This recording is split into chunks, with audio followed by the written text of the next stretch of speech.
Kita coba melanjutkan materi yang minggu lalu ya. Masih ingat nggak minggu lalu kita membicarakan apa nih teman-teman? Saudara semua. Masih ingat belajar hal baru minggu lalu? Hasrat bawaan akan keseimbangan ya, Bang Hasan. Oke, bukan. Setelah itu ada yang ingat? Mekanisme pertahanan diri.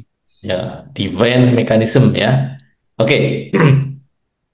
Nah, kenapa saya mengangkat topik ini ya? Jadi sebenarnya ini berangkat dari pemahaman dan pencarian saya sendiri bahwa kalau kita makin dekat sama Tuhan atau mencari kebenaran Tuhan, ya belajar Alkitab itu kan mencari kebenaran dari Tuhan.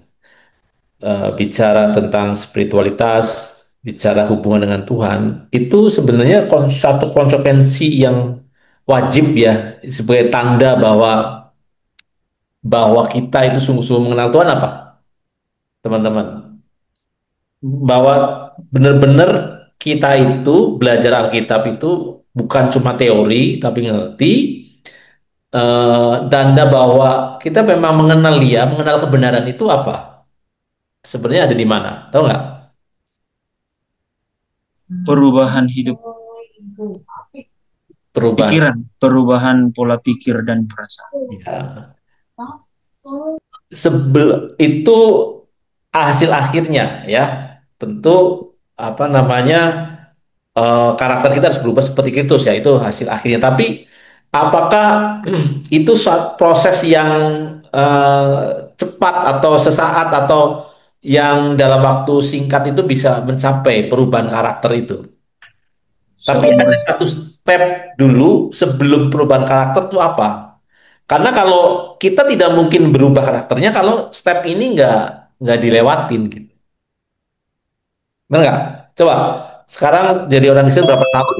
Misalnya eh, apa kita karakter seperti itu seperti apa mengampuni atau kita karakternya apa yang kita mau apa penyerahan diri ya penyerahan hak. Apakah itu apa langsung berubah seperti itu?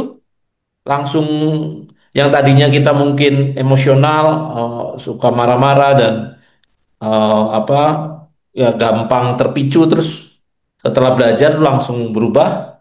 Enggak kan? Betul nggak? Itu proses panjang, betul nggak? Nah, sebelum ke situ itu ada satu dulu yang kita tuh apa namanya harus lewatin. Kalau ini nggak dilewatin, nggak kena itu eh, apa sulit kita bisa bertumbuh atau berproses merubah gitu karakternya berubah itu hampir mustahil kalau satu ini nggak dicapai dulu gitu dan pencapaian ini itu sebenarnya eh, bisa lebih terukur ya sebelum mencapai perubahan permanen dalam karakter kita apa ini mungkin pengalaman teman-teman ya selama di Zoom ini kan saya kira firman yang dibagikan tuh nggak kaleng-kaleng ya. Apalagi sudah sampai membahas tentang pertobatan, membahas tentang apa namanya eh, sifat apa yang tentang pertobatan dan seterusnya itu kan sangat mendalam ya tentang kasih, tentang bagaimana manusia itu dikuasai dosanya dan seterusnya. Itu menurut saya sangat mendalam gitu ya. Jadi yang disampaikan Pak Hens, Pak eh, beberapa pembicara gitu ya. Nah, sebelum ke situ apa yang sebenarnya kita harus mencapai itu dulu dan itu bisa lebih dideteksi gitu. Izin mencoba. Dari saya sih yang paling mendasar sebelum ke tingkat selanjutnya adalah pemahaman yang benar tentang kebenaran itu dalam hal ini tentang Tuhan itu seperti apa dulu. Oh, suaranya Itu dasar. gimana? Kurang jelas nih. Suaranya Oh, bisa, bisa. putus-putus. Jadi, apakah sudah hilang coba? Mungkin di chat aja di apa? Suaranya putus-putus ya? Betul nggak, Pak Lepri? Betul, betul. Betul, suaranya putus-putus. Oke. Oke, yang lain? Atau gimana, teman-teman? eh, Pengalaman sendiri itu untuk merubah karakter tuh gampang atau apa? Cepat atau butuh proses? Perlu proses, Pak. Ya. Nah, butuh Tidak serta-merta kita itu bisa berubah karakter spontan spontanitas itu, tapi perlu ada waktu untuk proses dari waktu ke waktu supaya kita menjadi apa yang nanti akhirnya yaitu uh, perubahan dalam karakter kehidupan kita, Pak. Oke. Nah, mungkin contoh kita sambil ini ya, apa? Sambil diskusi, sambil masing-masing itu mengungkapkan pendapatnya karena supaya keluar gitu ya bahwa eh, tujuan kita berzoom setiap hari itu sebenarnya kan kita berubah ya, maksudnya karakter kita bertumbuh seperti yang Kristus inginkan kan, seperti modelnya seperti Kristus gitu. Nah, eh, jangankan seperti Kristus yang itu ya, kita mencontoh tokoh-tokoh Alkitab aja itu belum tentu kan sampai ke situ gitu. Yang nyata-nyata ya, yang kita bisa tiru gitu ya dari setiap tokoh itu. Nah, kita memastikan bahwa proses menuju perubahan karakter itu apa namanya berjalan gitu loh. Eh, Real berjalan. Nah, itu pasti bukan perubahan yang magic yang supranatural gitu ya, tapi pasti perubahan mulai dari jiwa kita, kesadaran kita, yang kita bisa realize apa ya, menyadarinya gitu. Nah, eh, salah satunya ya step yang nggak bisa dilewati adalah bahwa semakin kita mengenal kebenaran, belajar tentang kebenaran firman, itu harus direflek ke kondisi batin kita. Artinya, saat kita belajar firman, ya, impact setiap kali kita nih belajar, baca atau apa, itu mestinya kita cek itu bicara apa. Firman itu bicara secara pribadi ke saya nggak? Saya semakin mengenal diri saya nggak? Jadi, firman Tuhan itu harusnya seperti cermin, ya, cermin. Kalau namanya ada cermin, kita bisa ngelihat muka, kan, betul nggak? Gimana kita bisa ngelihat jerawat kita kalau nggak ada cermin? Bisa paling ini kan nyuruh orang lain lihat saya gitu kan, ini saya ada jerawatnya nggak gitu kan. Tapi kan butuh butuh cermin untuk lihat. Nah, firman itu harusnya sebagai seperti cermin. Jadi waktu firman kebenaran itu disampaikan, kita terproyeksikan, kita makin mengenal mengenal diri kita ya, makin apa namanya, makin tahu sifat-sifat kita. Jadi seringkali yang saya pahami ya, kita itu sering merasa sudah benar gitu. Sering merasa sudah ada di level yang firman itu katakan gitu ya.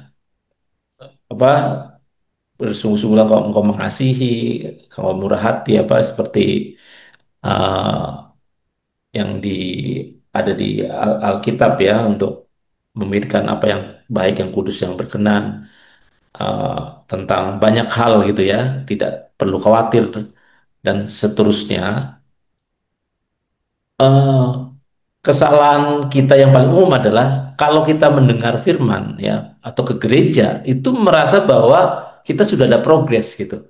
Kita sudah aman ya, sudah, oh ya udah, saya sudah ke gereja, saya sudah mendengar firman ini. Nah, merasa sudah selesai, sudah apa namanya? Saya sudah step gitu, sudah melangkah. Memang itu satu langkah pertama, tapi itu kalau tidak segera direfleksikan ya, difungsikan firman itu sebagai cermin, itu lama-lama akan apa namanya kabur efeknya gitu.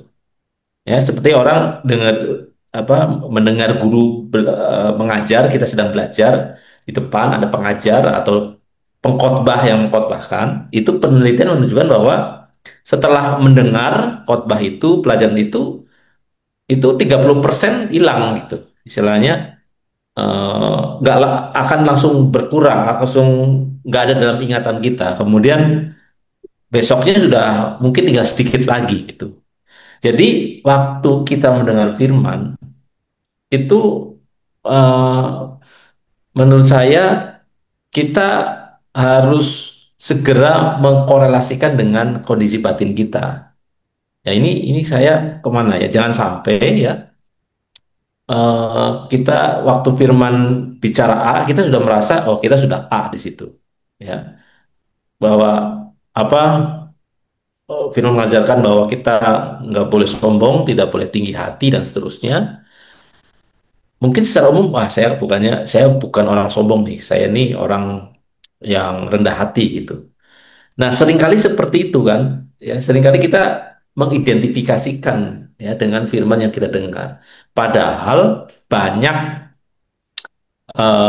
banyak hal, banyak banyak celah, masih banyak PR, masih banyak eh, yang nggak benar di dalam diri kita, yang itu ya itu seringkali muncul nyata kelihatan sewaktu kita menghadapi satu peristiwa, satu tekanan, satu apa namanya pengalaman ya real gitu, itu muncul, ya, muncul. Jadi kalau nggak ada peristiwa, nggak ada kejadian, nggak ada tantangan, itu biasanya diam-diam. Ini kita sekarang Zoom nih kan, dengerin firman, semua merasa ya oke baik-baik gitu. Nggak ada nggak kalau waktu Zoom kan Pak Lebri tahu nggak siapa yang cerewet, siapa yang suka marah-marah gitu, suka apa gosipin orang, ketahuan nggak?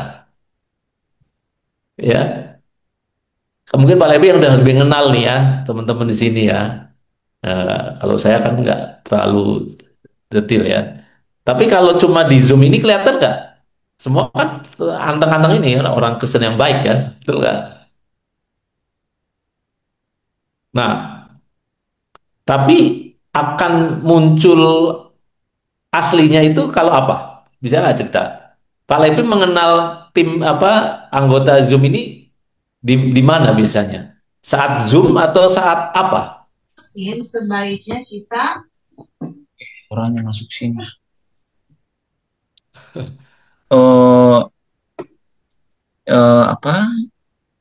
Tidak melihat sih mereka. Kalau aku ketemu langsung kan cuma Ko Afin nih yang aku ketemu. Hmm. Tapi kalau adik-adik kita ini kelihatan dari ketaatan, ya kan? Ketaatan gitu kan. Kadang harus dibilang sampai hari ini masih kadang harus diingatkan baru Hmm. lakukan yang harus dilakukan. Nah, kemarin saya sudah sampaikan pada seseorang bahwa kita di dalam jadi murid di DS ini jangan setelah keluar dari pergi kemana udah hilang jejak. Jadi seolah-olah nanti di room ini baru kita tunjukin wah gua murid. Tapi setelah keluar dari DS nggak lagi tuh, Hmm. nggak adalah nggak ada komunikasi yang baik, tidak melakukan apa yang seharusnya dilakukan bukan untuk manusia tapi untuk Tuhan. Yang seharusnya itu juga yang disebut pelayanan. Gitu. Jadi saya sampaikan pelayanan itu bukan di mimbar, bukan hanya di mimbar, tapi ketika kita memposting satu renungan itu pelayanan, tiba-tiba ada orang yang nangis pada itu bertobat kan itu pelayanan. Gitu. Jadi kayak aku nggak ketemu langsung kelihatan dari apa yang seharusnya dilakukan, tapi tidak dilakukan ketika keluar dari Zoom ini. Kadang meleset. Recording in progress. Kadang juga monitoring kurang. Itu. Nah, monitoring itu harus tekun. Yang dipercayakan untuk monitoring, malas-malasan juga. Itu juga satu ketaatan yang tidak sungguh. Jadi melakukan bagian tugasnya dengan tidak sungguh. Ya, karena makanya kalau Kolose 3:23 itu memperingatkan kita bahwa lakukanlah segala sesuatu seperti untuk Tuhan. Jangan bukan kepada manusia. Nah, kalau kita udah menjadikan Tuhan itu menjadi pemimpin kita, maka dalam segala hal tanggung jawab rohani itu kita akan lakukan dengan setia. Setia itu every day, every time gitu. Oke, itu aja Pak. Terima kasih. Ya, itu yang dihukum Pak Lepri itu seharusnya seperti itu ya. Maksudnya eh, kalau kita sungguh-sungguh mau percaya sama Tuhan ya harus melakukan itu, harus setia, harus taat, harus apa gitu ya. Tapi buat mungkin buat sebagian orang, mungkin kebanyakan orang itu bukan sesuatu yang mudah, betul nggak? Bukan maksudnya gini loh, bukan maksudnya mungkin tadi ada yang dikasih tugas untuk mengawasi atau memonitor gitu ya, Pak Lepri ya terhadap kewajibannya. Tapi eh, bukannya mau membantah, tapi memang nggak bisa juga gitu, masih belum sanggup. Misalnya eh, kewajiban untuk doa pagi misalnya gitu, atau untuk penjaga mulut nggak bergosip gitu ya. Eh, Tiba-tiba dalam satu peristiwa, ya udah mulut ini udah gosip aja atau ngomongin orang aja gitu ya. Bukannya dia sengaja, tapi bisa muncul, tertrigger. Ada nggak situasi kayak gitu tuh? Sebenarnya nggak bermaksud ngomong seperti itu, tapi yang muncul aja gitu. Itu kan situasi yang sering kita ini ya hadapi ya, betul nggak? Ya. Nah, eh, situasi seperti itu ya, ini makanya kita mau belajar bahwa tidak mudah ya, memang untuk bisa berubah ya, walaupun kita tahu kebenarannya, tapi untuk berubah itu benar-benar proses yang harus secara sadar gitu.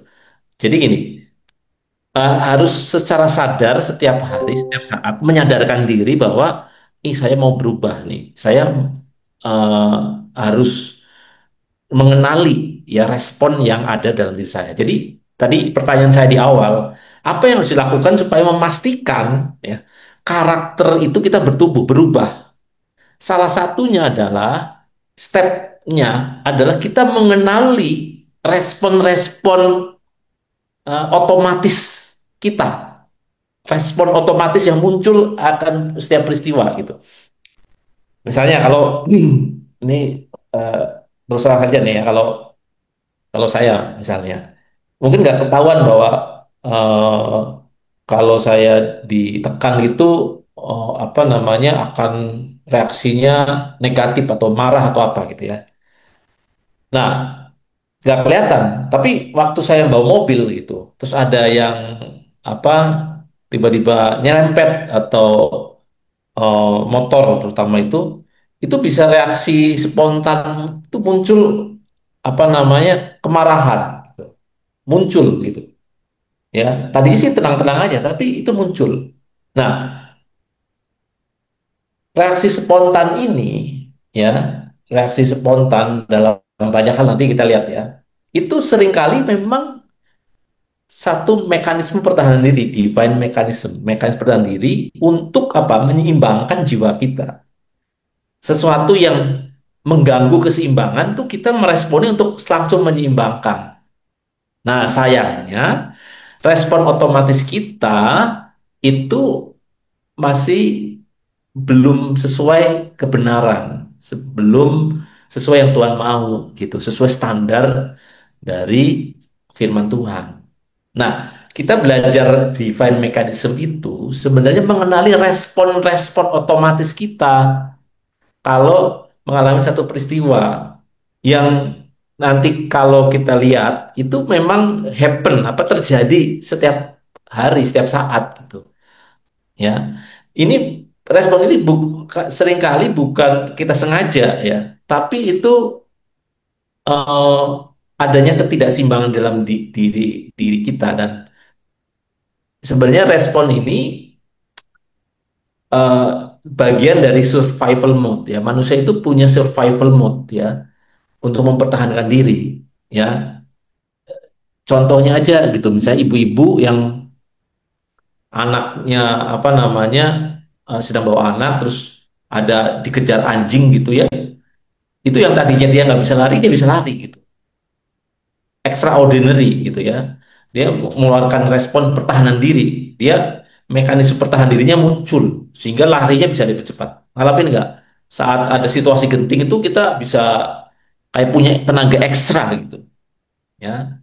Nah, ini mekanisme jiwa yang perlu kita kenali supaya bisa diarahkan karena mekanisme spontan ini seringkali menghambat kita juga untuk bertumbuh kalau kita tidak mendewasakan.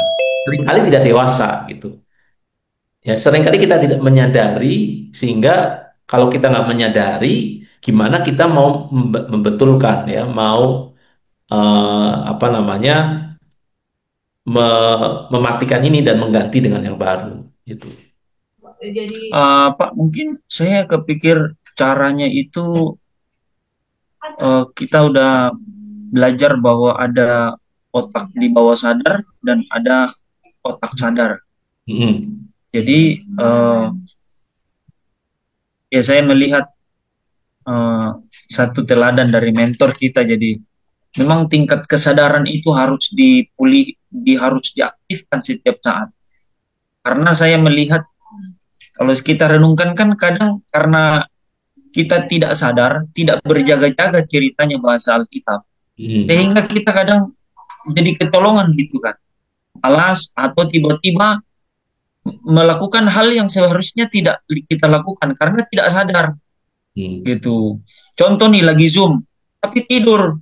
Contoh-contoh ya. Atau tidak berjaga-jaga gitu kan. Tidak sadar gitu. Atau contohnya apa? Eh, ya posting renungan lah kan. Karena tidak mewaspadai diri. Saya harus dengan Tuhan setiap hari. Saya harus eh, ini menjadi bagian yang harus saya lakukan untuk memuliakan Tuhan. Jadi karena tidak menanam konsep itu, jadi kadang karena tidak berjaga-jaga lewat gitu. Atau tadi apa suka gosip, ya karena tidak berjaga-jaga menyadarkan diri gosip tidak bagus, ya, yang keluar mulut cuma dua kalau nggak berkat kutuk, karena tidak menyadarkan pikiran kita ya dengan kebenaran itu maka kita lost control gitu. Jadi tabiat-tabiat yang dosa yang lama itu bisa muncul gitu karena memang nggak berjaga-jaga. Jadi tingkat kesadaran ini yang harus on stay tune, yang harus memang setiap saat diaktifkan. Contoh nih lagi tidak ada apa-apa tiba-tiba pegang handphone, wow slow, tiba-tiba apa berselancar lah gitu. Tiba-tiba karena tidak sadar udah di YouTube aja atau apa apalagi kalau wifi gratis gitu ya atau kota banyak gitu kan ada paket data banyak udah tanpa menyadarkan diri aduh ini sudah salah nih ini sudah bukan area rohani gitu kan nah itu bisa lost control jadi yang saya mau katakan itu yang saya renungkan itu bahwa memang harus tingkat kesadaran harus on stay tune gitu harus aktif terus demikian. Ya, betul. Justru ini kita sedang apa namanya mengaktifkan kesadaran kita senantiasa apa karena satu-satunya yang bisa membuat kita tuh punya karakter Kristus ya yang merubah kita secara permanen itu kalau melibatkan kesadaran. Nah, ya. Ada nggak perubahan yang bisa dilakukan oleh seseorang itu tanpa dia punya kesadaran? Bisa nggak? Orang dari misalnya nggak apa merokok tergantung merokok gitu apa atau marah-marah gitu. Ada satu proses instan yang dia akhirnya tidak merokok atau tidak marah-marah. Ada fenomena itu nggak? Ada caranya yang dilakukan dunia ya, bypass instan itu. Jadi ada yang apa ketagihan merokok gitu, tapi dilakukan sesuatu dia akhirnya tidak merokok atau ada orang yang takut kecoa gitu misalnya, takut sesuatu dilakukan sesuatu terus tidak takut itu. Kalau merokok contohnya Pak, orang sadar Pak melakukan itu. Bukan karena dia tidak sadar kali ya. Dia sadar, dia tahu rokok, dia merokok. Iya ya, Mungkin tapi melepaskannya kan sulit ya. Nah, Makan permen Pak Anton, katanya biasanya orang rokok. ya bisa. Tapi maksud saya lagi ngomongin gini. Untuk merubah itu kan nggak mudah, betul nggak? Tuh, Sesungguhnya saya ya. kemarin tadi pagi ya, tapi saya belum dengerin secara jelas sih ya Pak Anton. Tentang otak itu bisa direprogram, dihack soal amigdala, amigdala gitu loh tadi. Saya cuma dengerin sepintas pagi. Hmm. Jadi misalnya kita nih tahu nih kerjain PR misalnya anak kuliah ya. Cuma kita demennya akhirnya scrolling gitu loh, TikTok. Nah, harusnya di otak kita langsung kita ganti. Oke, kita harus mindset kita, oke kerjain PR setengah jam aja atau baca buku setengah jam aja. Sekarang kan kita untuk baca buku lebih males ya, lebih baik Hmm. di digital. Hmm. Nah, itu. Jadi kita coba diri kita, otak kita di reprogramming gitu loh, Pak. Istilah ininya, di hack gitu, jadi kayak dikasih stimulasi, kerjain aja gitu loh, atau beresin rumah, males untuk mager aja kan lebih enak scrolling. Harusnya ambil aja sapu, nyapu 5 menit. Kayak gitu sih Pak. Maksudnya jadi saya belum dengerin jelas ya Pak ya. Saya cuma dengar seperti itu. Jadi eh, kerjakan apa yang bisa dikerjakan saat itu. Jangan berpikir, aduh itu rumah berantakan ya, aduh itu mesti disapu terus mesti dipel mesti gini. Nah, itu kan jadi males lagi tuh Pak katanya. Jadi just do, langsung ambil sapu, ya udah kerjain. Jadi kan kalau udah terbiasa, karena udah nyapu, akhirnya terus kan Pak kerja terus gitu loh. Itu sih yang tadi saya sempat dengar. Ya, ini iklan Nike, just do it, itu salah satunya triknya. Jadi jangan terlalu banyak memikirkan terlalu jauh gitu, tapi eh, just do it.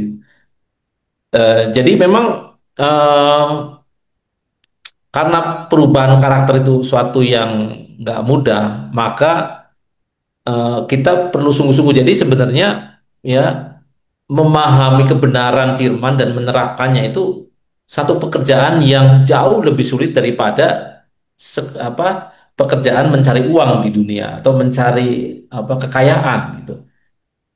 Mengerti firman dan menerapkannya menjadi kebiasaan, menjadi karakter itu kerjaan terus menerus seumur hidup kita, karena dan itu sebenarnya pekerjaan utama loh. Amin nggak teman-teman? Pekerjaan utama kita selama di dunia itu sebenarnya merubah karakter kita seperti Kristus, betul nggak? Itu pekerjaan utama. Jadi apapun yang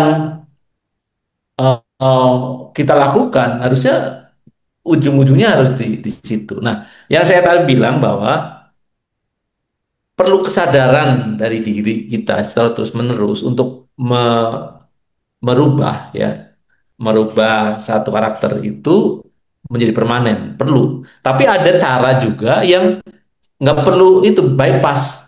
Ingat nggak yang namanya hipnotis gitu ya? Itu juga sebenarnya cara orang, kan ada tuh praktek ya, tiba-tiba dihipnotis terus yang tadinya dia disugesti sehingga jadi tadinya dia suka rokok jadi membenci rokok gitu. Mungkin itu bisa ya. Tapi dari diskusi dengan psikolog psikolog itu kalau kalau dia berubah tanpa kesadaran dia ya, artinya kan dia dihipnotis nggak sadar terus tiba-tiba jadi dia nggak suka rokok, itu bisa menimbulkan ketidakseimbangan yang lain. Artinya dia di rokoknya itu mungkin jadi nggak suka rokok, tapi ada konsekuensi lain gitu ya. Sesuatu yang instan itu punya konsekuensi gitu ya. Bisa juga nggak permanen juga ya, nggak permanen juga. Nah, yang sepanjang yang saya tahu Alkitab itu mengajarkan kan perubahan pikiran ya. Eh, apa renew your mind ya kan, yang di Roma itu, kitab Roma, Paulus mengajarkan bahwa kita memperbarui pikiran. Nah, itu membutuhkan kesadaran. Nah, di sini saya mau ngomong bahwa eh, langkah pertama kita harus mengenali respon-respon otomatis kita ya, yang disebut tadi divine mechanism, mekanisme pertahanan diri. Kita harus mengenal diri gitu loh. Jadi ilmu yang di dunia yang di psikologi dan apa bisa kita pakai ya sebatas sebagai alat untuk cepat mengenali kondisi jiwa karena itu diteliti kan manusia secara umum punya punya apa perilaku respon yang mirip-mirip gitu.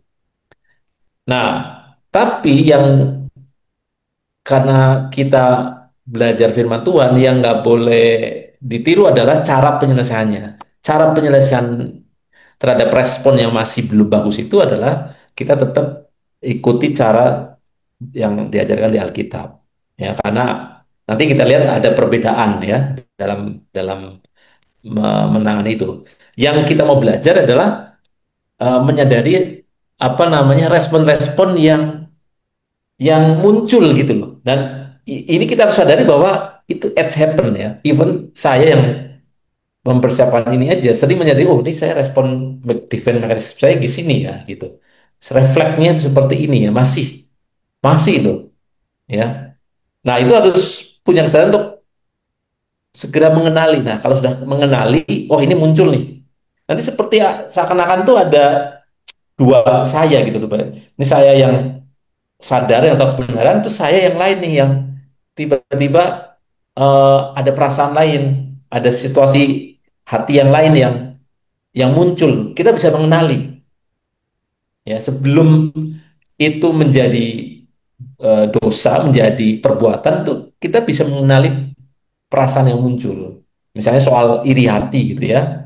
Ada orang yang lebih dari kita ya tiba-tiba tetangga kita beli mobil baru atau apa gitu ya padahal levelnya sama atau kita duluan yang apa lebih lebih kaya atau apa nah perasaan muncul iri hati itu eh, bisa tiba-tiba merambat gitu nah kita harus cepat segera mengenali itu ya mengenali munculnya itu sebelum dia berbuah gitu ya lebih jauh lagi nah ini yang apa namanya saya tertarik mempelajari lebih dalam karena seringkali ya kita merespon sesuatu tuh eh, dari bawah sadar bukan dari kesadaran ya. Nah makanya di sini yang di define mechanism itu eh, ini apa namanya sudah dari sananya dari otak kita ya di bawah sadar itu kita manusia itu dalam jiwanya itu punya apa mekanisme pertahanan diri, mempertahankan keseimbangannya gitu. Sama seperti tubuh ya harus mempertahankan suhunya, manusia juga harus mempertahankan keseimbangan jiwanya ya.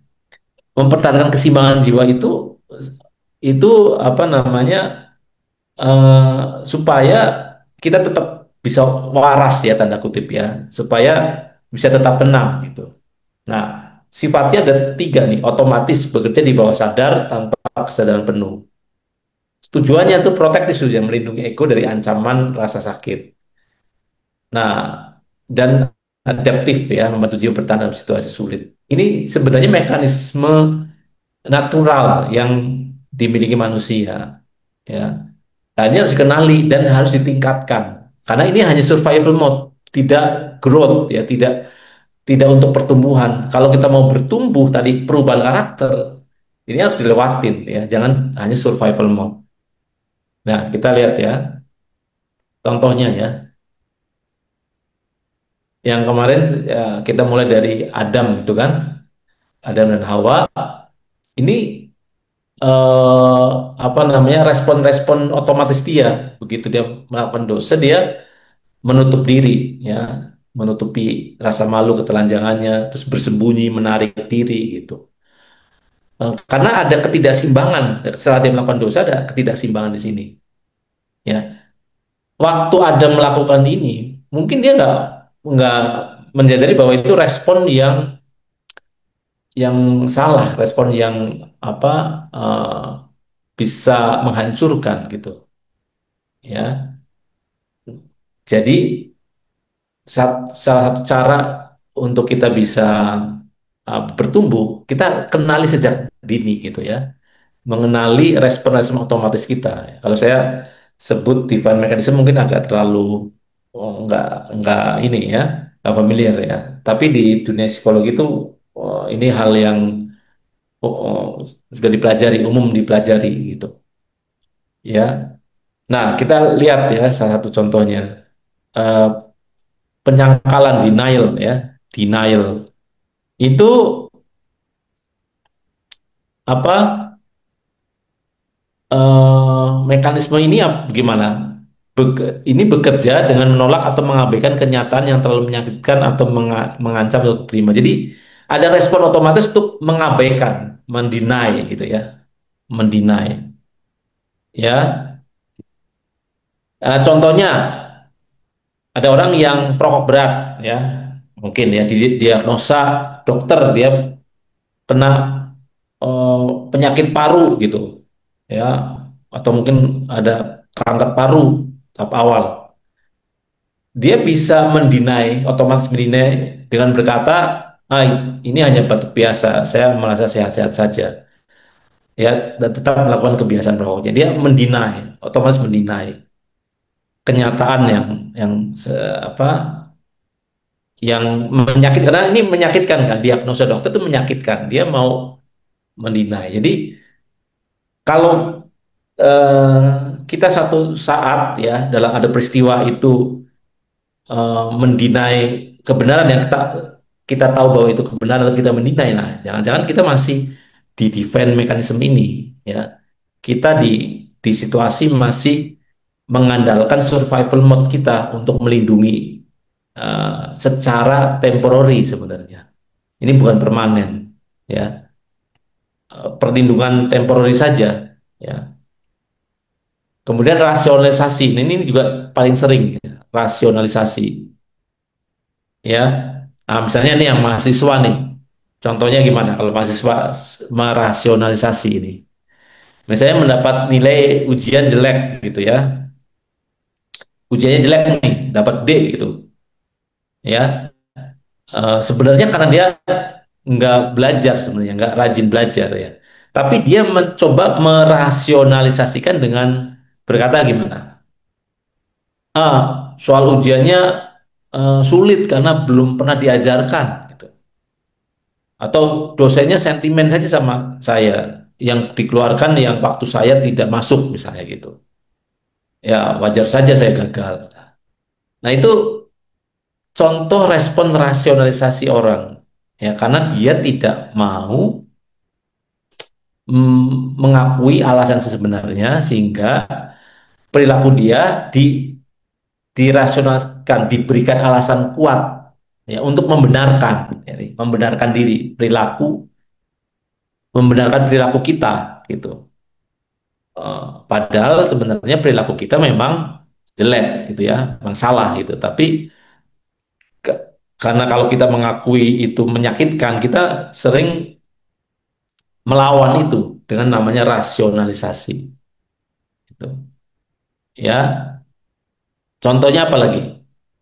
Ada yang bisa kasih contoh nggak? Ini soalnya pasti sering kita dengar atau alami nih. Contohnya rasionalisasi.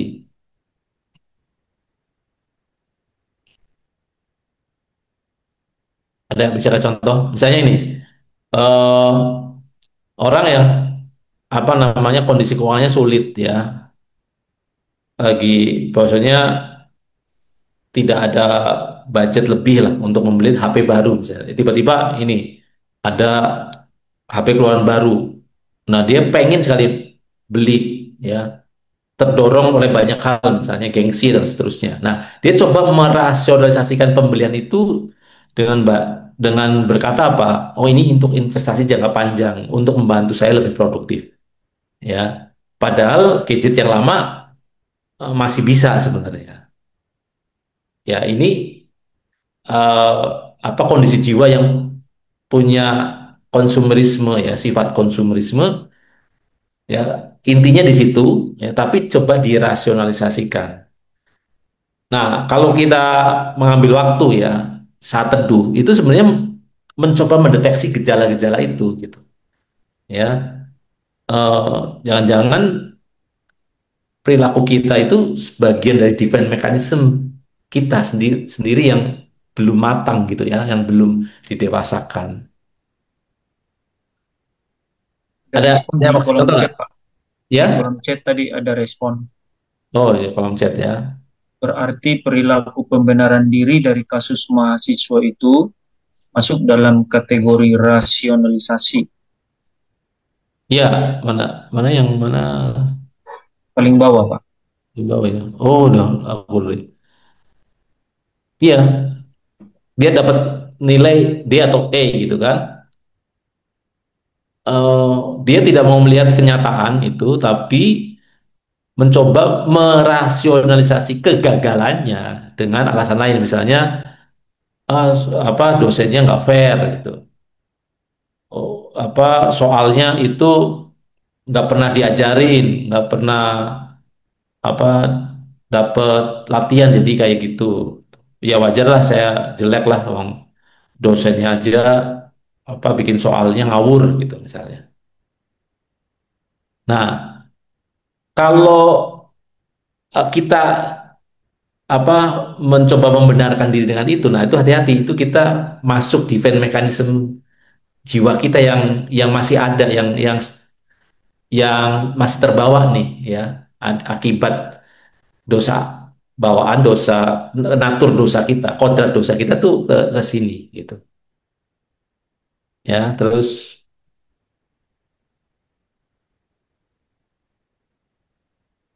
ya, oke, ya betul. Ini Iko ya, betul ya, itu rasionalisasi ya. Jadi hati-hati dengan merasionalisasikan ya. Jangan-jangan itu untuk menutupi eh, apa ada sesuatu di diri kita yang masih salah, yang masih berdosa, yang masih kurang gitu ya. Ya. Nah, kemudian ini proyeksi atau pengalihan. Ini mungkin sering juga ya, proyeksi atau pengalihan ya. Eh, Proyeksi itu mekanisme di mana kita mengambil sifat, perasaan atau pikiran kita sendiri yang tidak ingin kita akui ya, karena negatif atau membuat malu, lalu melihat sifat itu ada pada orang lain. Jadi sebenarnya orang yang suka menuduh gitu ya, menuduh orang lain tuh punya sifat negatif, itu jangan-jangan dirinya sebenarnya punya negatif gitu. Ya.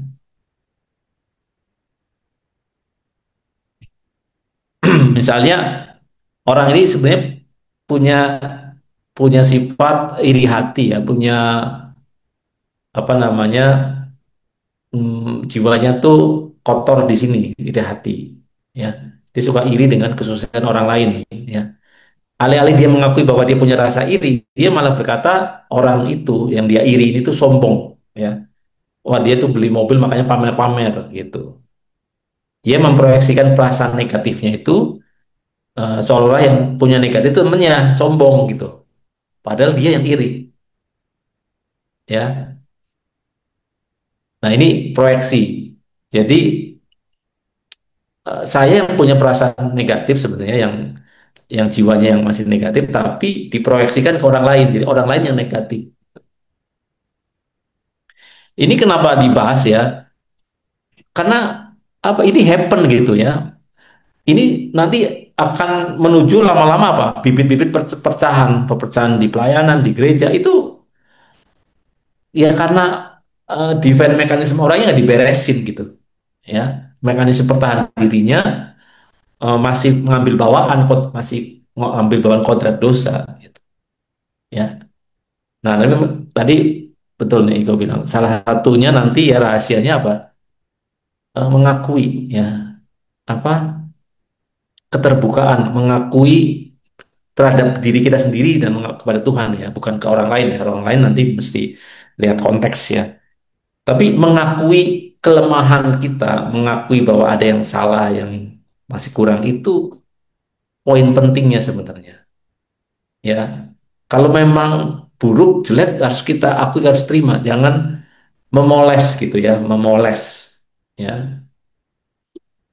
Eh, karena kalau memoles, mengignore, ya kita nggak akan bisa menang gitu. Nah, kalau pengalihan nih, displacement itu apa me- mengalihkan emosi negatif kita ke tempat lain, ya, ke tempat yang lebih aman, target yang lebih aman. Jadi kalau ini apa namanya definisinya itu, kita punya mekanisme di mana merasakan emosi yang kuat, yang misalnya kemarahan atau frustasi terhadap seorang yang lebih tinggi, lebih powerful, ya, tapi Anda tidak bisa membantah gitu. Nah, tapi keinginan atau kemarahan itu masih ada tuh. Ya misalnya dimarahin bos gitu ya. Padahal menurut kita bukan salah kita, tapi salah bosnya, tapi bosnya yang marah kita. Nah, perasaan marah itu perlu, jiwa itu secara otomatis tuh mau dilempar, ya, dialihkan supaya ada keseimbangan gitu. Ya, misalnya mendem gitu. Ini gondok di sini tuh biasanya orang cenderung untuk melempar ke orang lain yang lebih mudah, target yang mudah. Misalnya ke anak kecil, ke anaknya sendiri, ya, ke orang-orang yang masih di bawah dia gitu. Jadi dia bisa sampai rumah, dia marah kepada apa namanya di keluarganya dengan alasan yang sepele gitu ya.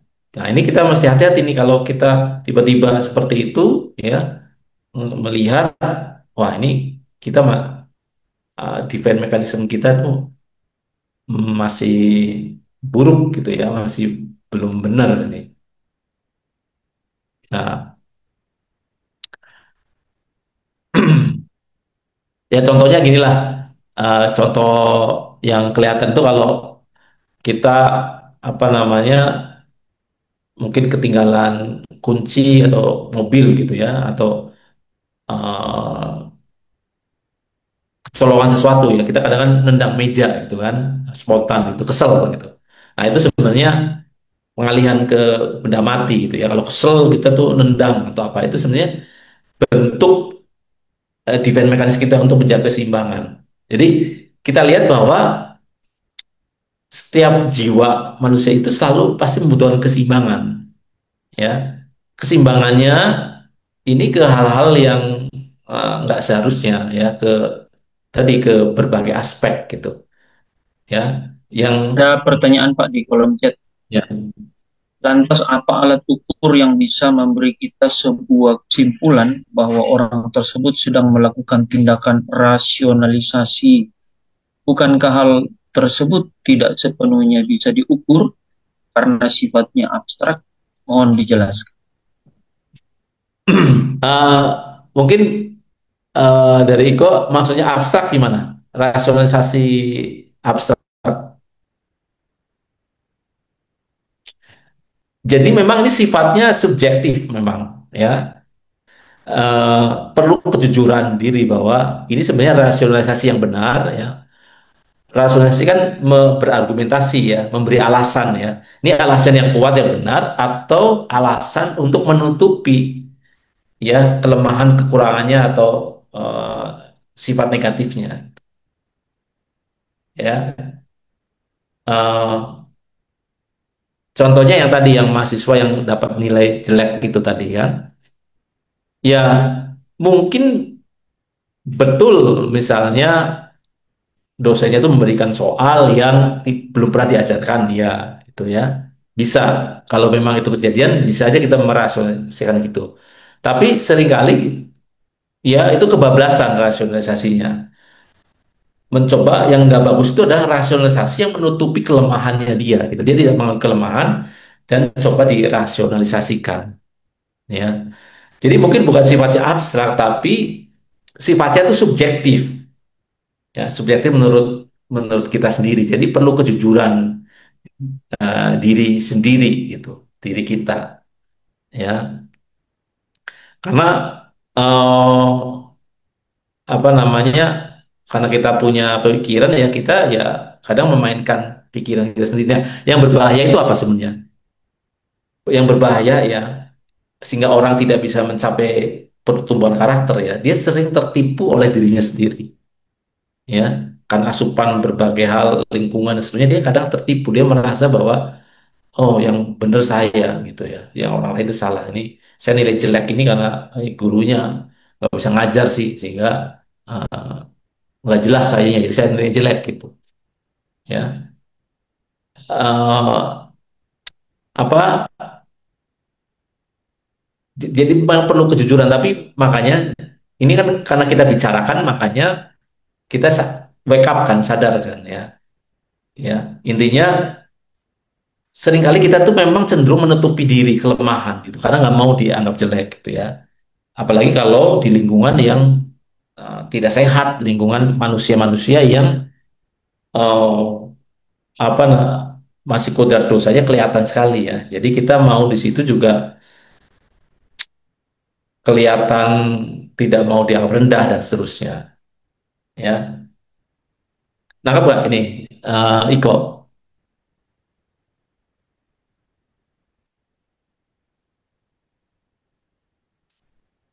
Jadi yang bisa menilai tindakan rasionalisasi kadang subjektif ya, harus jujur ya. Orang lain mungkin bisa melihat juga sebenarnya ya. Eh, tapi sulit untuk kadang menyampaikan ke orang tersebut. Ya, makanya perlu perlu hati-hati juga. Ini kita belajar ini ya, belajar ini sebenarnya untuk diri kita sendiri ya sebenarnya. Nah, kenapa saya belajar ini? Karena saya masih banyak hal yang masih punya defense mekanisme yang standar, yang bawaan gitu loh, yang belum belum dipulihkan ya, di respon otomatis yang kudus itu belum ya. Jadi di sini kita apa namanya, membicarakan ini supaya ingat gitu ya, supaya ingat respon-respon kita. Jadi kalaupun nanti ada peristiwa atau apa, dengan pernah belajar materi ini kan kita bisa ngomong, oh ingat tuh dulu apa pelajaran defense mechanism, jadi bisa bisa ngobrol, bisa jembatan, jadi jembatan lah. Ada respon Niko Pak di kolom chat.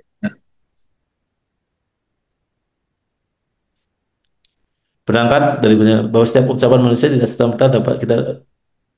merta dapat kita bawa dalam sebuah kesimpulan final. Misalnya seorang mahasiswa mengatakan bahwa dosanya tidak maksimal dalam memberi pelajaran, yang pada akhirnya dia tidak mendapatkan nilai yang baik. Ucapan tersebut belum tentu benar kan Pak? Ya betul, kira-kira seperti itu ya. Ya makanya dikatakan abstrak ya. Oh maksudnya abstrak itu situ. Ya belum tentu betul. Mungkin kata tepatnya eh, bukan apa abstrak, tapi subjektif gitu ya. Subjek orang itu. Ya ini pelajaran ini untuk diri, lebih ke diri kita ya. Kita tuh meresponi sesuatu peristiwa itu gimana sih gitu. Respon otomatis yang muncul itu ya. Yang muncul itu seperti apa ya. Jadi pelajaran ini sebenarnya membantu ya, mempraktiskan ya, kalau kita mau berubah karakternya, perubahan karakter, kenali ya. Langkah pertama mengenali. Bahkan ya kita sudah kenal pun untuk bisa sampai berubah itu juga nggak mudah gitu. Tapi kalau kita nggak mengenali, nggak belajar mengenali diri, ya gimana mau berubah secara permanen gitu. Diakui, nanti ada tahapan tuh, pengakuan ya. Makanya pertobatan itu sebenarnya kata kuncinya pengakuan. Bertobat sungguh-sungguh terus mengakui ya dirinya itu masih kurang, masih banyak bolongnya. Setelah mengakui baru apa namanya, merubah ya, mau berganti haluan gitu ya, turn over. Oke. Nah selanjutnya ya, nah ini contoh di Alkitab ya, salah satunya ya, Petrus menyangkal ya, mengenal Yesus 3 kali, minggu lalu sudah dibahas tuh. Ini dia sampai menyangkal Yesus ya karena dia denial kan. Dia respon dia untuk menghindari ancaman gitu ya. ada ancaman ya jiwanya itu ya langsung ini ya melindungi dengan menyangkal. Ya dengan menyangkal itu kan dia bisa menghindari dari ancaman ya, dari ancaman orang-orang di sekitar itu ya. Nah, contoh rasionalisasi tadi di Alkitab apa? Raja Saul kan, ya dia yang minggu lalu kita bahas, dia ada melakukan kejahatan tapi membela diri, gitu. Membela diri dengan alasan yang baik, kelihatan baik, alasan yang spiritual yang mulia. Jadi ini lagi-lagi ya, kalau rasionalisasi kan menggunakan logika, akal, argumentasi yang kuat ya. Tapi di sini kita belajar itu belum tentu yang alasan yang sebenarnya ya. Ternyata seringkali rasionalisasi ini yang sebenarnya suatu yang logis yang bisa dipertanggungjawabkan kadang dipakai untuk menutupi kelemahannya, ketidaktaatannya. Jadi jangan sampai kita membiarkan ini terus-menerus. Tapi kita tahu bahwa kalau kita benar-benar tidak belajar sungguh-sungguh menyadari ya dengan kesadaran penuh ya, kita sulit sekali loh ya lepas dari ini ya. Nah, that's why itu nanti ujung-ujungnya apa? Ujung-ujungnya itu punya waktu ya untuk diri sendiri mengenal sendiri dengan cara mengenal firman Tuhan. Mengenal firman Tuhan itu harus punya implikasi terhadap pengenalan diri sendiri. Gitu. Ya, oke. Ada namanya juga selain itu apa? Intelektualisasi dan sublimasi ini lebih lebih apa namanya? Lebih tinggi lagi nih pemikirannya ya. Apa caranya itu lebih gak kelihatan gitu. Bahwa itu defense mechanism kita ya, kelemahan respon jiwa kita, tapi coba dibungkus dengan respon namanya intelektualisasi dan sublimasi. Intelektualisasi itu apa? Ya, fokus pada aspek rasional dan logis untuk menghindari emosi yang menyakitkan. Ya. Jadi eh, kenyataannya pahit ya, tapi dia nggak mau untuk merasain pahit, makanya dia membuat alasan logis, alasan rasional gitu. Misalnya orang didiagnosis penyakit serius, tapi kemudian dia menghabiskan waktu membaca jurnal medis, membaca statistik, jadi mempelajari sakit itu, ya. Mungkin bagus ya karena kita pengen tahu sakit, tapi sebenarnya itu bisa jadi pelampiasan ya, menjadi metode dia untuk menghindari emosi yang menyakitkan, ya. Contohnya apa kalau di Alkitab intelektualisasi yang suka pakai rasio dan seterusnya ini. Itu kaum Farisi ya dan ahli Taurat. Mereka adalah pakar dalam hal intelektualisasi iman. Ini istilahnya bagus nih. Mereka berfokus secara obsesif pada rincian teknis hukum dan tradisi. Ya, mereka merasionalisasi, mengintelektualisasi ya tindakan mereka sebagai tindakan yang benar itu berdasarkan ini rincian teknis hukum tradisi gitu ya, berdasarkan yang tertulis gitu ya. Padahal mereka menutupi boroknya dosanya gitu kan. Makanya Tuhan Yesus keras kan pada orang Farisi dan ahli Taurat gitu ya, karena apa namanya seringkali orang Taurat itu tidak jujur ya, ahli Taurat dan ini melarang orang melakukan sesuatu, bekerja di apa hari Sabat, tapi dia sendiri ya melakukan yang sama gitu ya, menolong binatang yang masuk sumur gitu, dia dia lakukan itu ya. Tapi kalau ke orang lain dia melarang, tapi dia lakukan untuk dirinya sendiri. Nah, itu dia mencoba apa eh, berdiri ya, apa membenarkan diri ya, membenarkan diri di balik tadi tradisi hukum teknis gitu. Nah, di situ kelihatan sekali. Nah, ini isinya apa namanya pembenaran diri ya. Jadi sebenarnya menyakitkan karena mereka melakukan kesalahan, tapi mereka nggak mau ya, mau kelihatan ahli Taurat ini kelihatan salah, makanya mereka membenarkan diri dengan mengambil tadi tradisi hukum secara secara apa apa adanya gitu. Nah, kalau sublimasi ya, sublimasi ini mengubah dorongan yang tidak dapat terima menjadi sesuatu yang positif dan dapat diterima secara sosial ya.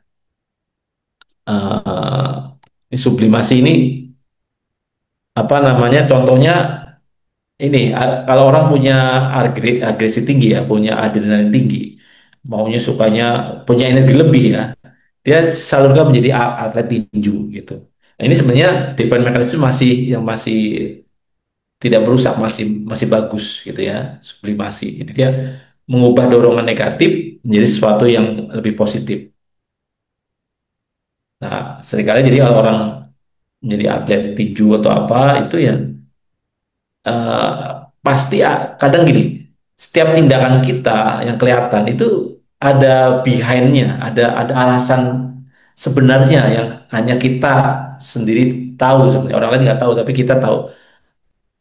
Kalau kita mau melihat dalam kita akan tahu ya alasan sebenarnya di balik kita.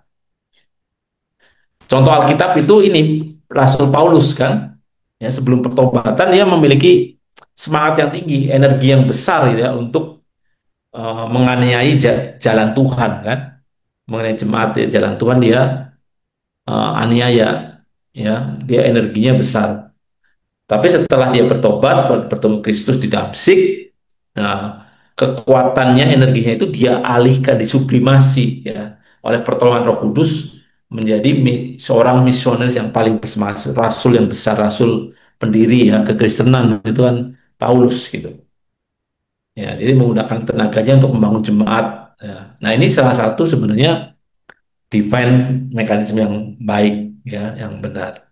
Karena dia ketemu Tuhan. Jadi eh, kita coba akan kombinasikan gitu. Kita tahu pengetahuan ini divine mechanism. Nah, kita tahu pengetahuan firman ini diarahkan ya. Karena kita nggak bisa menghindari ya adanya sifat bawaan kita yang dari kodrat dosa itu yang apa namanya masih terbawa ya. Jadi kalaupun gini sebenarnya, kalaupun itu muncul sadar, jangan merasa down atau jangan merasa kalah gitu ya. Sadari bahwa ini sesuatu yang masih terbawa. Jadi oke dihadapin ya, masih ke bawah diakui. Nah, kita belajar dari awal lagi untuk menghilangkan ini, mematikan ini, gitu. Mengubah defense mekanismenya ini menjadi sesuatu yang lebih positif, ya, yang bisa mendukung dia. Nah, contoh lain apa? Ya, kayak humor. Humor itu sebenarnya juga satu defense mechanism ya. Menggunakan lelucon atau ironi, kelucuan untuk mengatasi situasi yang menyakitkan atau menciptakan jarak emosional. Ya. Jadi ini apa namanya sesuatu yang positif ya, tidak merusak ya, defense mekanismenya tidak merusak ya, eh, istilahnya baik, sesuatu yang baik gitu. Nah tapi ingat kita nanti belajar kita nggak cuma baik tapi sempurna. Jadi nanti defense mekanisme bawaan kita itu PR-nya kita adalah membawa kepada respon yang paling sempurna yang Tuhan mau. Di situ ya perjalanan kita ya. Nah, kalau apa namanya?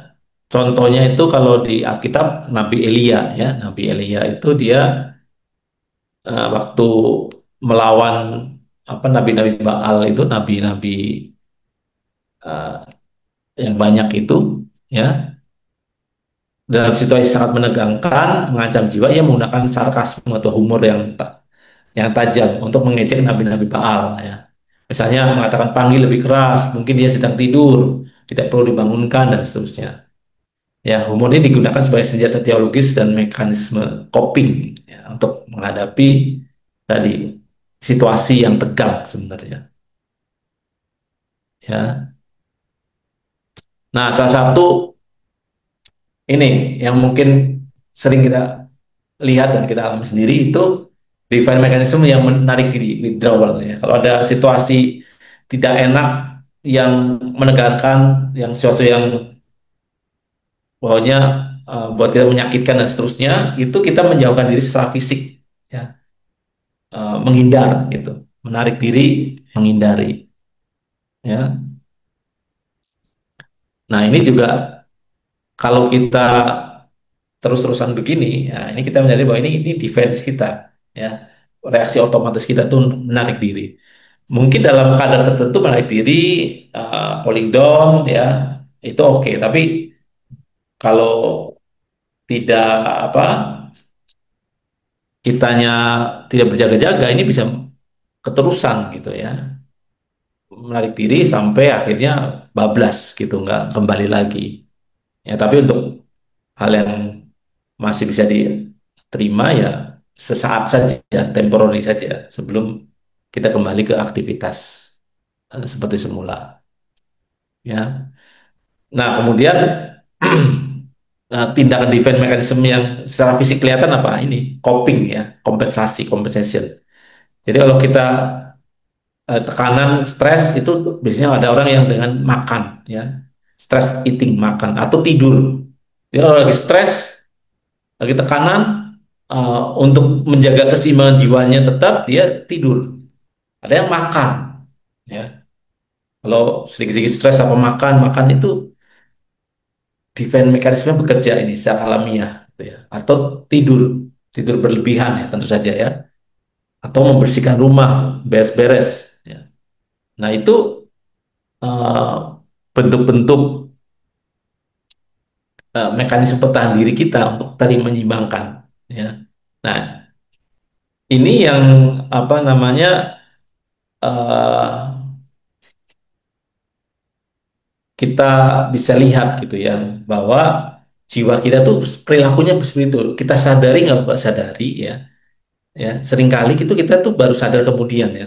Tapi seperti itu. Jadi nanti kalau teman-teman karena udah tahu teori ini, melihat perilaku temennya atau apa, nah, kita bisa lebih ngerti kan, lebih bisa lebih dewasa, lebih bisa memaklumi tanda kutip ya, tidak menjudgment dulu ya. Dia banyakkan Devan Mechanism tidak bermaksud untuk menyakiti orang lain itu apa, tapi ini reaksi pembenaran, reaksi perlindungan dari jiwanya yang tergoncang, yang masih sakit gitu ya. Jadi ini juga reaksi-reaksi defense mechanism ini juga bisa menunjukkan bahwa jiwa kita masih belum stabil gitu ya, makanya mekanisme pertahanannya seperti itu ya. Nah ini kebenaran yang mesti kita pahami ya. Eh, Mekanisme pertahanan diri itu kita harus sadari bahwa itu untuk bertahan bukan untuk bertumbuh ya, untuk bertahan bukan untuk bertumbuh ya. Jadi dirancang untuk bertahan hidup, survival, bukan untuk bertumbuh dalam kebenaran, bukan growth in truth ya. Terus kemudian hanya untuk meredakan gejala, bukan menyembuhkan ya. Defense mekanisme itu berfungsi meredakan gejala ya, kecemasan jiwa, ketakutan ya, bukan menyembuhkan penyakit yang sesungguhnya, penyakit spiritual yang sesungguhnya, ya, ketidakseimbangan dalam dirinya karena tadi ya, eh, meninggalkan kebenaran Tuhan ya. Itu ada pasti kalau kita masih hidup dalam dosa itu ada lubang itu ya, ada penyakit sesungguhnya ya, yang kalau sebenarnya di situ yang disembuhkan, tapi seringkali kita tidak mau mengakui dan uh, melakukan defense mechanism itu untuk meredakan gejala ya, kita supaya merasa aman gitu. Nah yang ketiga yang penting kita sadari, seringkali itu berbasis penipuan diri, self deception, ya. Yang paling berbahaya mekanisme sering beroperasi melalui penipuan diri, self deception, yang menjadi penghalang terbesar bagi pertobatan dan pertumbuhan iman. Ini nih. Jadi kita belajar defense mekanisme, kita lagi belajar apa sih yang menghambat eh, pertumbuhan rohani kita, pertumbuhan karakter kita. Nah, seringkali kita tuh mengalami self deception, kita menipu diri sendiri, ya. Sebenarnya ini masih jelek, masih apa berdosa, masih negatif, ya, tapi kita nggak mengakui, ya. Kita membenarkan diri, ya, kita menghindar dan seterusnya. Ya, tidak mengakui kebenaran yang menyakitkan, malah menyangkalnya, ya. Nah, ini yang berbahaya. Jadi dengan kita mengenali lebih cepat, nah, kita punya kesempatan disadarkan. Wah, jangan-jangan saya masih tertipu oleh diri kita sendiri. Ya, di Yeremia 17 ayat 9. Nah, ada yang bisa baca nggak Yeremia 17 9? Ini ayat terkenal nih. Betapa yang harus kita takuti itu bukan penipuan orang lain, tapi penipuan diri kita sendiri. Ada yang bisa baca Yeremia 17 ayat 9? Yeremia Yeremia 17. 17 ayat Ya, silakan. Yeremia 17 ayat yang ke-9, betapa liciknya hati, lebih licik daripada segala sesuatu. Hatinya sudah membantu, siapakah yang dapat mengetahuinya? Hatinya sudah membatu, ya. Ya, ini liciknya hati. Jadi kadang kita nggak jadi bahwa hati kita tuh licik, penuh kelicikan, ya. Jangan dikira bahwa kita tuh sudah bebas dari situ karena sudah aktif melayani, sudah belajar firman dan seterusnya. Enggak. Hat- Hati kita licik sampai liciknya sampai kita tertipu sendiri, ya. Nah, divine mechanism itu tidak mengatasi akar, ya. Tidak, itu hanya apa ya, kalau ibarat obat, ya, kita sakit kepala minumnya Panadol gitu kan. Nah, Panadol itu kan bukan untuk menghilangkan sebab kenapa sakit kepala, itu hanya gejala sakit kepalanya, tapi akar kenapa sakit kepala, apakah ada apa namanya kolesterol tinggi atau ada ketidakseimbangan hormon apa gitu, ya, atau sesuatu di otak kita, itu nggak bisa, ya, tapi meredakan gejalanya, itu bisa gitu, ya. Jadi eh, ini hanya respon yang kita harus anggap ini respon sementara yang harus patut kita cermati untuk kita tingkatkan, ya. Bukan hanya survival mode tapi growth truth, ya, bertumbuh, sikap untuk mau bertumbuh dalam imannya, gitu. Nah, jadi secara psikologi itu, ya, defense mechanism itu sebagai usaha diri untuk mengelola kecemasan sebenarnya, ya, ada ketidakseimbangan kecemasan. Nah, Alkitab, ya, kalau kita mau belajar dari Alkitab itu menawarkan namanya mekanisme pertahanan ilahi yang bukan didasarkan pada penipuan diri tapi penyerahan diri. Jadi di sini kuncinya nih. Ya, kenapa kita harus mengambil solusi dari Alkitab, ya? Karena itu eh, yang paling sempurna menurut saya. Ya, penyerahan diri. Ini kan satu yang diajarkan oleh Tuhan Yesus, ya, menyerahkan dirinya, ya, mengosongkan dirinya, kenosis gitu. Nah, ini sebenarnya defense mekanisme yang harus kita bangun gitu.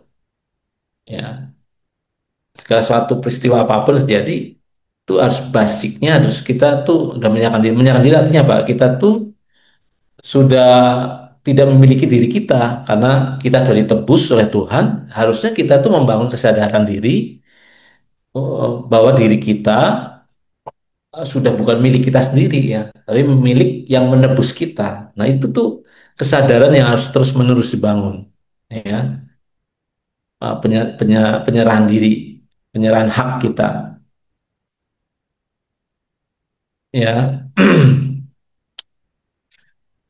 Jadi uh, nanti kita belajar gimana setelah kita mengenali respon-respon seperti itu, ya, respon-respon yang tidak benar, tidak baik, gimana kita melatih, kita mengkonvert menjadi respon yang lebih benar di mata Tuhan, ya. Mekanisme pertahanan yang benar apa? Ya, melarikan diri kepada Allah, bukan melarikan diri kepada yang lain, tapi harus melarikan diri kepada Allah. Nah, ini yang nanti kita bisa konkretkan, ya, bentuknya seperti apa. Oke, ada yang pertanyaan sampai sini? Mungkin itu dulu Pak Lepring. Terlalu banyak mengenai teorinya, ya. Tapi bisa nangkap nggak tadi? Ya, sebenarnya kita belajar ini tuh untuk apa sih gitu. Oke, silakan kalau yang mau ditanyakan, silakan Pak Lepring. Ya, teman-teman ada yang mau ditanya di materi? Bisa dimengerti. Oh, mengerti. Teman-teman yang lain ada yang mau ditanya? Kalau nggak ada yang ditanya, balik bertanya. Hmm.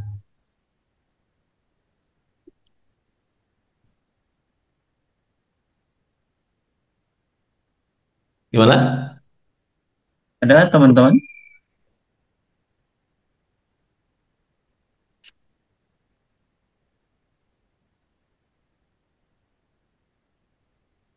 Nah, kalau udah mengerti, nah tadi saya baru sekilas ya ngomongin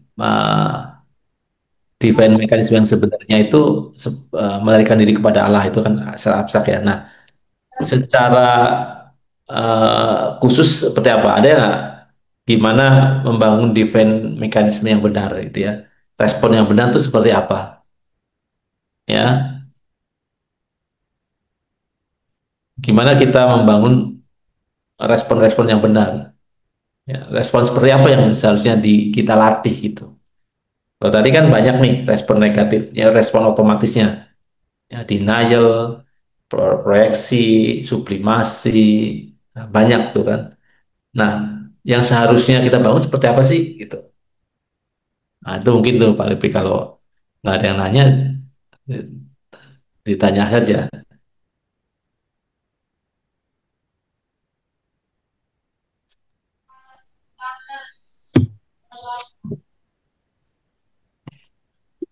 Eh, Gimana teman-teman?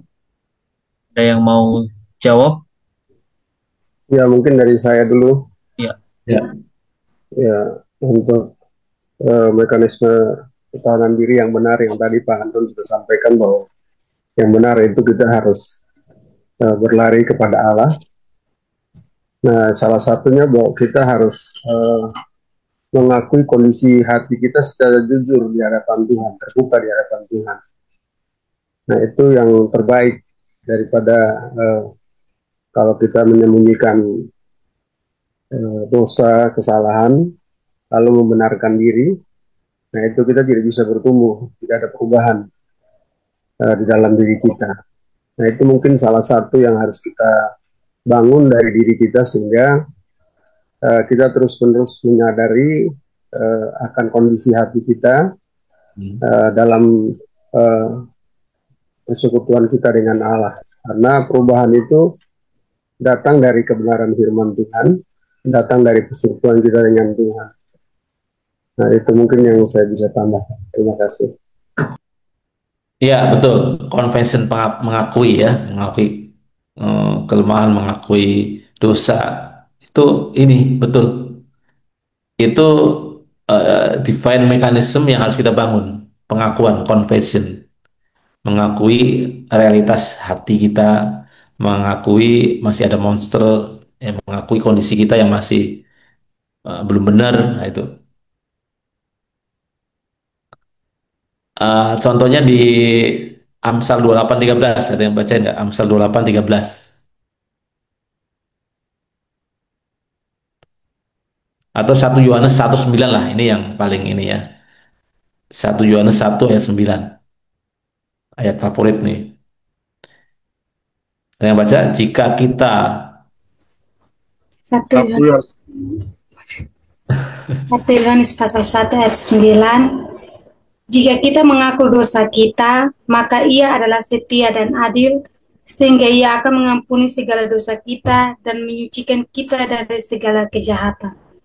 ya, Amin. amin, mengakui ya. Nah, ini dulu ya, kalau kita belum bisa mengakui ya gimana kita bisa menang kan? Ya, di Amsal 28:13 itu jelas dikatakan siapa menyembunyikan pelanggarannya tidak akan beruntung, tapi siapa mengakuinya dan meninggalkannya akan disayang. Ya, terbuka, eh, apa terbuka terhadap diri sendiri sebenarnya, bukan terbuka terhadap orang lain, tapi terhadap diri sendiri ya, atau orang-orang yang dipercaya tentu mungkin bisa ya, tapi kita harus mengakui, terbuka terhadap diri kita sendiri ya, harus mau menerima fact ya, brutal reality, brutal truth-nya itu, uh, harus. Nah, yang berikutnya apa? Setelah pengakuan, apa defense mechanism yang kita harus, bangun apa?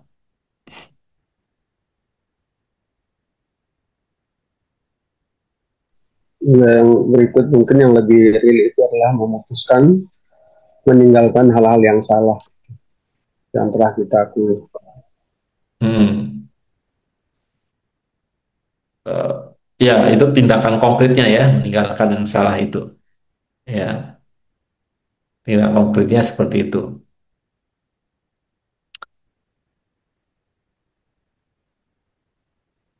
Oke, ada yang lain? Kira-kira apa? Di apa defense mechanism, mekanisme pertahanan diri yang harus kita bangun nih? Ya.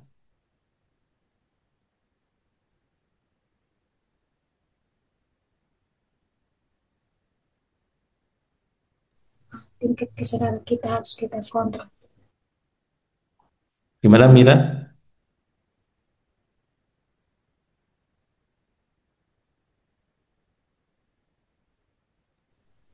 Tingkat kesadaran kita harus mengkontrol.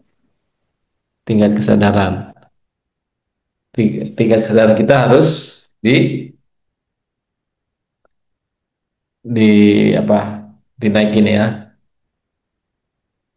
Iya betul, apa namanya, kesadaran yang terus-menerus ya terhadap situasi yang terjadi dalam hati kita. Jadi sebenarnya kalau Amsal 4:20 apa mengatakan, eh, jagalah hatimu dengan kewaspadaan, dari situlah terpancar kehidupan tuh, betul. Jadi yang dijaga hati itu, salah satu menjaga hati itu tadi nih, mengenali reaksi otomatisnya ya. Ini kita waspadai nih respon-respon otomatis yang muncul itu. Dijagain, dijagain itu jangan sampai ini yang kita ikutin gitu. Defense mechanism yang negatif itu yang kita ikutin ya. Ya minimal yang netral ya, tapi, minimal itu netral, tapi nanti kita belajar mengarahkan ke defense mekanisme yang benar ya di mata Allah.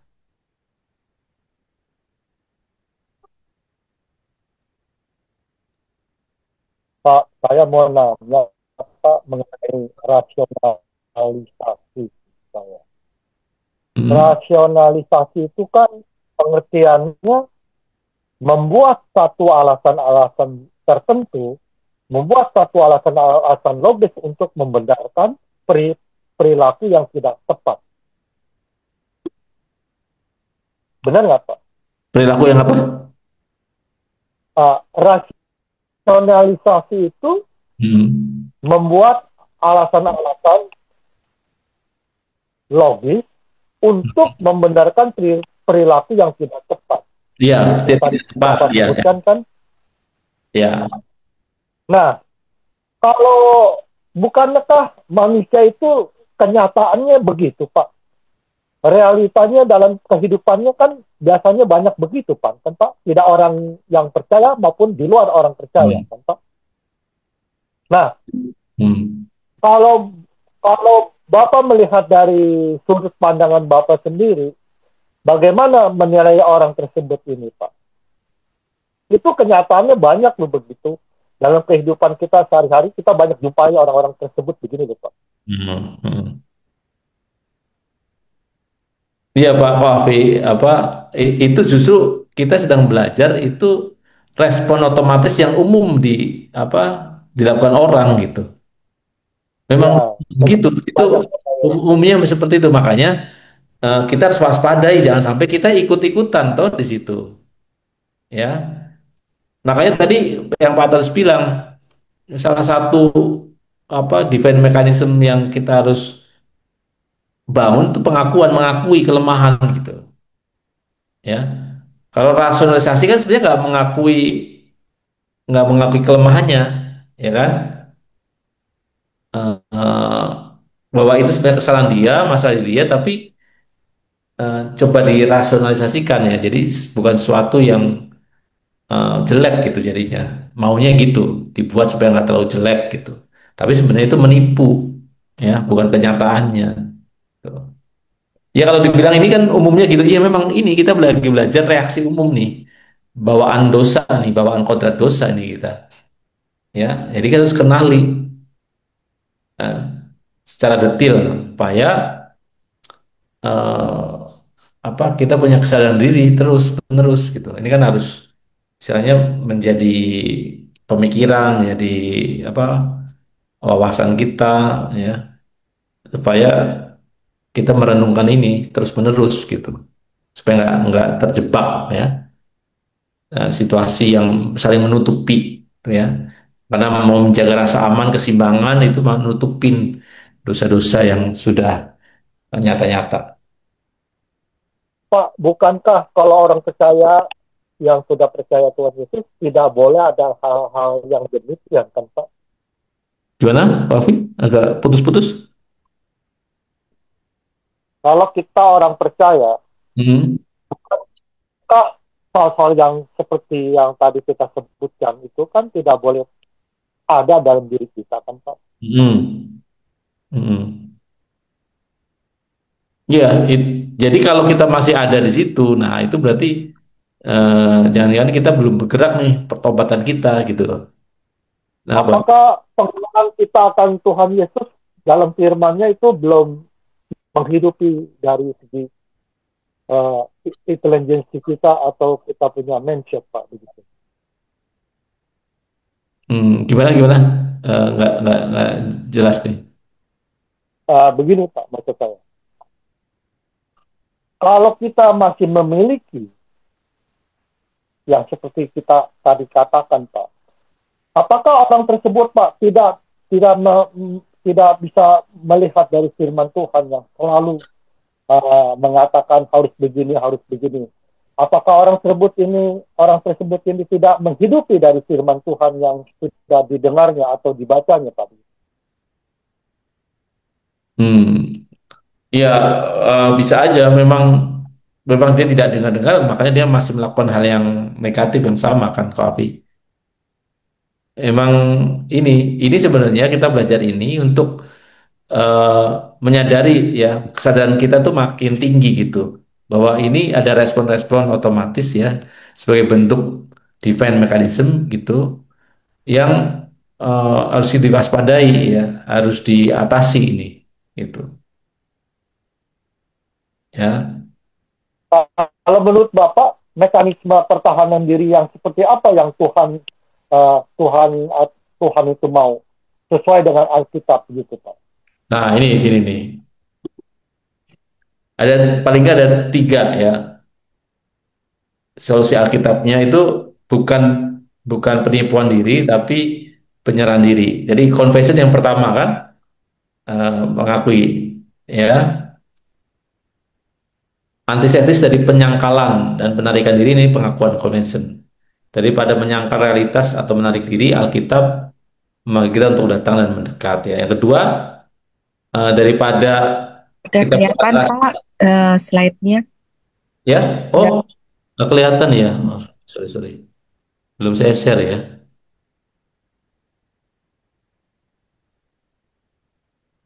Nah ini, tadi pengakuan yang disebutkan Pak Tadus. Nah yang kedua pertobatan ini. Ini pertobatan itu untuk melawan atau berkebalikan dari defense mechanism rasionalisasi atau proyeksi. Ya, ini mengambil tanggung jawab. Kita bertobat itu ya apa namanya mau ngambil tanggung jawab di hadapan Allah. Eh, ini antitesis dari tadi rasionalisasi dan proyeksi ya. Ya daripada membenarkan diri, menyalahkan orang lain, proyeksi, eh, Alkitab tuh memanggil kita untuk bertanggung jawab penuh di hadapan Allah. Ya.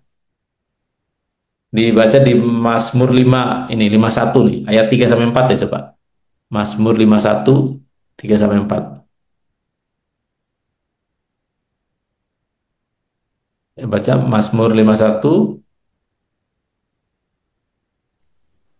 3 Mazmur 1 ayat 3 sampai 4. Kasihanilah aku, ya Allah, menurut kasih setiamu. Hapuskanlah pelanggaranku menurut rahmat-Mu yang besar. Bersihkanlah aku seluruhnya dari kesalahanku, dan tahirkanlah aku dari dosaku. Amin. Ya. Ini pengakuan Daud ya, pengakuan konvensinya dia, ya pertobatannya dia. Nah yang ketiga ini penyerahan diri, surrender. Nah ini yang mungkin benar-benar defense mekanisme yang harus kita bangun, benar-benar melepaskan kontrol kepada Dia yang berdaulat, ya kepada Allah. Mekanisme diri ini muncul dari kebutuhan untuk mengontrol rasa takut ya. Solusi Alkitab adalah melepaskan kontrol itu kepada Allah yang berdaulat ya. Ini bukan mekanisme dalam arti psikologis ya, tapi ini sebuah relasi ya, relasi. Jadi penyerahan karena kita punya relasi gitu ya. Ini defense mechanism yang harus selalu kita bangun ya. Kita benar-benar surrender kepada Allah, bukan karena hukum atau apa, karena kita mau membangun relasi hubungan dengan Allah ya. Segala sesuatu kita serahkan kepada Allah, kekhawatiran apapun itu ya harus dibalikin kepada Allah. Nah ini seperti tadi yang tanya Pak Afi ya, paling nggak ada 3 ini mekanisme pertahanan ilahi itu. Oke, menjawab ya.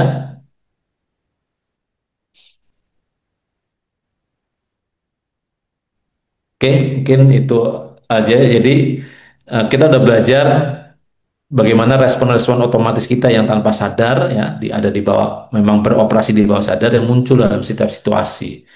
Nah, kita perlu mengenali ya defense mechanism kita itu, mengenali perilaku jiwa kita sendiri ya untuk dibawa untuk mematangkan, menyempurnakan respon alamiah kita itu menjadi respon yang benar ya, yang sesuai Alkitab, yang Alkitabiah.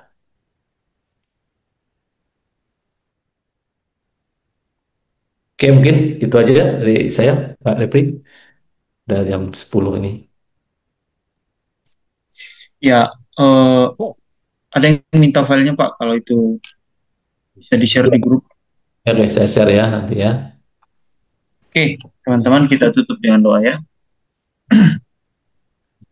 Bapa di surga, terima kasih untuk kekuatan Kau berikan kepada kami, sehingga kami dapat menyelesaikan Zoom malam hari ini. Terima kasih, biarlah setiap kebenaran yang sudah kami dengar, kami pahami, boleh kami praktekkan di dalam kehidupan kami mengenali diri kami, supaya sungguh kami bisa mengalami perubahan ke arah Kristus. Terima kasih Tuhan buat hamba-Mu yang terkasih, mentor kami Pak Anton. Tuhan pakai lebih lagi untuk terus mengajar di dalam Zoom Discipleship ini ya Tuhan. Terima kasih. Kami serahkan seluruh hidup kami ke dalam tangan-Mu, biarlah Tuhan yang pelihara kami, segenap tubuh, jiwa, dan roh kami. Dalam nama Tuhan Yesus kami berdoa mengucap syukur. Amin. Amin. Thank you semuanya. Terima kasih Pak Anton. Terima kasih. Terima kasih. Amin. Terima kasih. Sampai ketemu besok Itu ya. besok. Oke.